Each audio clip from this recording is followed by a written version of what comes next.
तोंडी लावण्यासाठी उकडलेली मिरची आणि लिंबू बनवण्यासाठी मी इथे कमी तिखटवाल्या मिरच्या ह्या उभ्या चिरून घेतलेल्या आहेत आणि त्यासाठी 2 छोटे लिंबू घेतलेले आहेत. हे बारीक चिरून त्यामधल्या बिया काढून घेतलेल्या आहेत.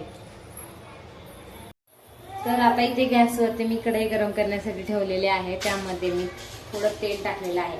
आता त्यामध्ये मी मिरच्या टाकणार आहे.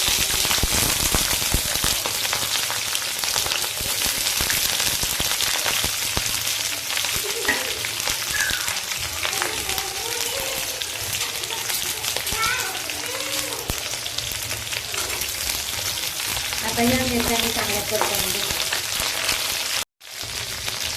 मिरच्या या थोड्या फ्राय करून झालेल्या आहेत. आता त्यामध्ये मी चवीप्रमाणे मीठ टाकलं आहे.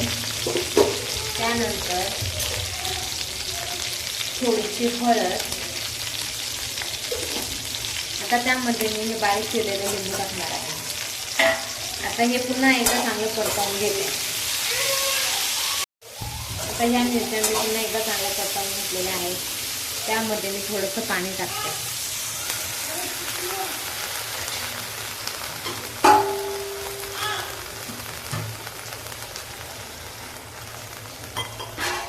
आणि त्यावरती झाकण ठेवून हे जरा वेळ शिजवून घेते.